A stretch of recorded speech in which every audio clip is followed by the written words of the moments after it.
for being here, and I want to thank Elizabeth for her presence and supporting our efforts here. First of all, I'm here in a capacity not just as the congressman from this community, but I also happen to be the ranking Democrat on the subcommittee in the United States Congress that has jurisdiction over the EPA.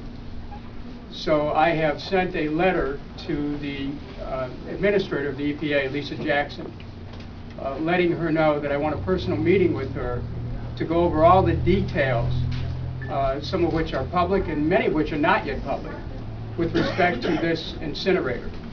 I want to also remind you that this is a project, of course, of Cleveland Public Power. I'm a strong supporter of Cleveland Public Power. Many of you remember I put my career on the line to Cleveland Public Power. But I also believe that we have to look at the wealth that we have in our community. Our health is our wealth. Our clean air is our wealth.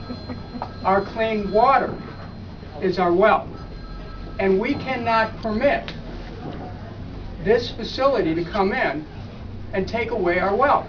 Now, if you look at this map here, we're looking at mercury emissions that have the potential, depending on which way the wind blows. You could have the wind come in and take these emissions over Lake Erie, which means you're going to end up with higher concentrations of mercury in the fish in Lake Erie. We cannot let that happen. If you look at these at this legend here, and the doctor talked about it earlier, all of these blue markers here, these are schools. We don't want the children of this community breathing in particulate matter or breathing in toxic vapors that come from this trash burner. Now, the studies that have been done of this, we already know that we've had a problem with children ingesting lead, but lead also can be breathed in, and we don't want that to happen. We already have lead concentrations in our community that are too high, and this would add to an existing problem. We also know, my staff did a study of the demographics of an area just in the immediate vicinity of this. There's questions of environmental justice as well, questions that cannot be ignored, and questions that I think could help us in our case to stop this. This affects certainly the west side of Cleveland, but it also can affect the east side of Cleveland because of the wind, and it can and will affect the communities of Brooklyn and of Parma.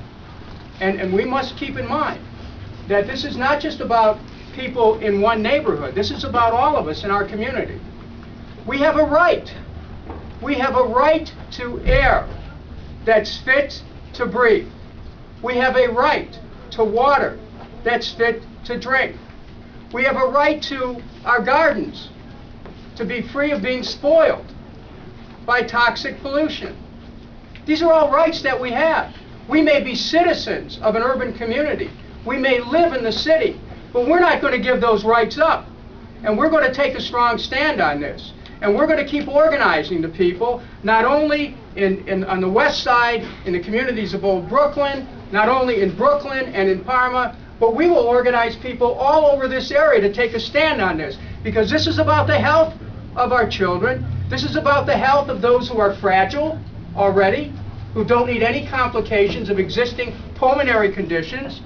This is about our community, where we live, and we're not going to live in a place where there's a garbage incinerator that's ruining our community. So I'm going to take a strong stand on this. We'll use the full power that we can summon from Congress on this, and we're going to stand with this community to make sure that this garbage incinerator never happens. Thank you very much.